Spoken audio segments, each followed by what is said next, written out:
U ovom projektu pokazujem ti kako da napraviš digitalnu ličnu kartu. Web sajt sa tvojim ličnim portfolijom. Svaka tvoja izmena se odmah vidi na sajtu.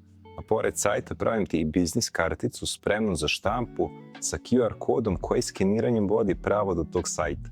U kraju ovog projekta moći ćeš da za pola sata napraviš sve ovo ili da objaviš bilo kakav jednostavan web sajt.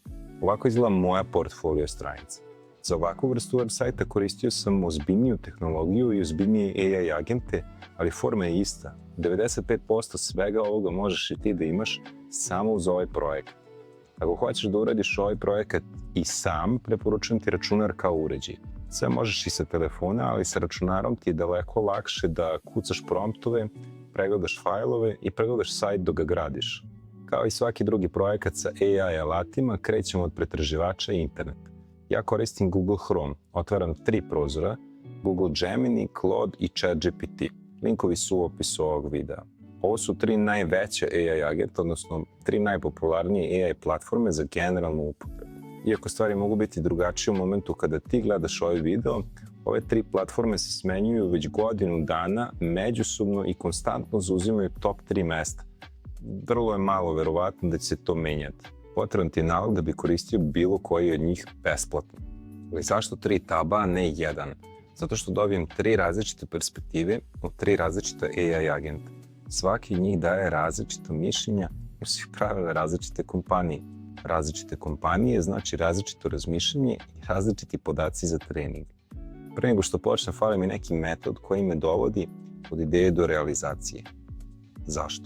Zato što 90% startupa propadne. Statistika kaže da otprilike pola propadne jer u startu ideja nije bila optimalna. Jedan popularan i jednostavan pristup da ti se to ne desi, koji ja koristim, je metod VSI. Validacija, strategija i implementacija. Pre nego što bilo šta napravim, treba postaviti pitanje da li ova ideja uopšte ima smisla. Uz AI ovo je nikad lakše. Otvaram 3 najpopularnija tekstualna agenta i tražim kritiku. Recimo, imam ideju da prodajem med na internetu. Je li ovo dobra ideja? Naravno, uz brdo konteksta. Ako sad ti kažu da je loša ideja, sigurno neće uspeti. Uštedeo sam vreme i možemo preći na sledeću ideju. Ako sva 3 kažu da je ideja dobra, verovatno i dalje neće uspeti biznis. Ali mnogo manje verovatno nego ako se ne slažu. Takva je statistika. Recimo da sam dobio validaciju naših agenata da moja ideja bar ima smisla. Pitanje je kako je realizovati. I tu ide druga faza, strategija ili planiranje. Mogu da pošaljem prompt koji alati mi trebaju, koje platforme, koji je redosled akcije. Rezultat ove faze je jasan plan. Mapa od tačke A do tačke B. Tek sada kreće implementacija iz prošle faze. Da sam odmah krenuo da gradim nešto uz AI, izgubio bih širu sliku.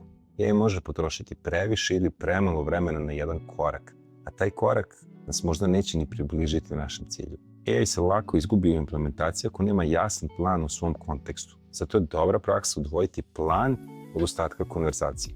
Drugim rečima, napravim plan u jednom chatu, a detaljnu implementaciju radim u drugom chatu. Pokazat ću to. Taj drugi chat naravno moram nekada podsjećam na plan.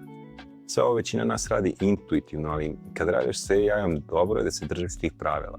Vjerovatno ćeš vremenom napraviti svoj metod koji će tebi biti efikasniji i to je očekivano. Ovo je samo jednostavan metod za početak. Dakle, zadatak prvog prompta je validacija ideje.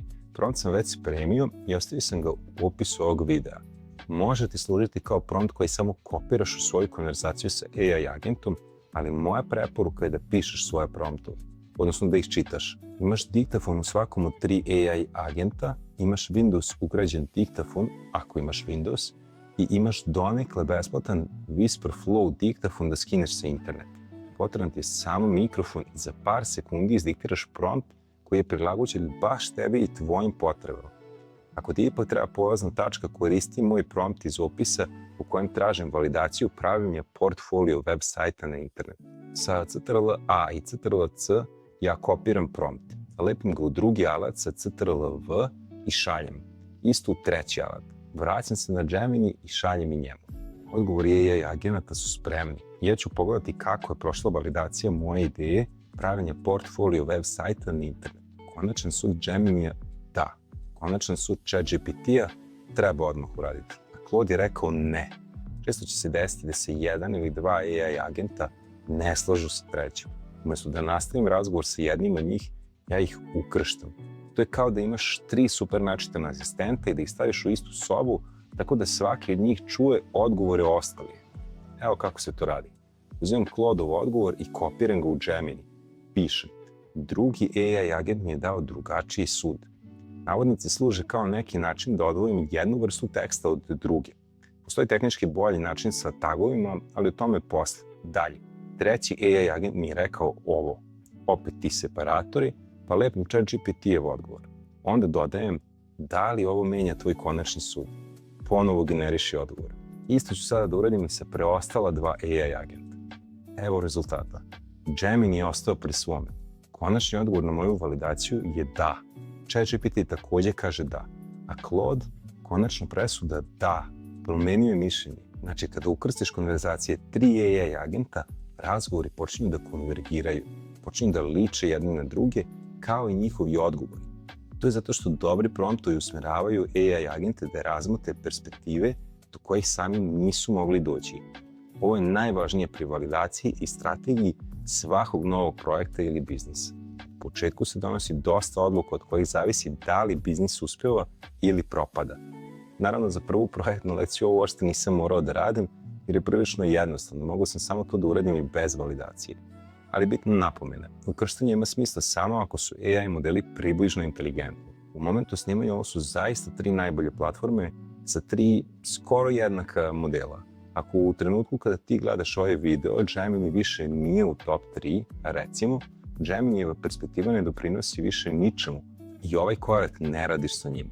Kasnije, kod specijalizovanih alata, ukrštanje dobija još veći smisao jer takvi alati imaju još različitije perspektive. Sada kada je ideja validirana od sva 3 najjača tekstualna AI-a, prelazi na strategiju.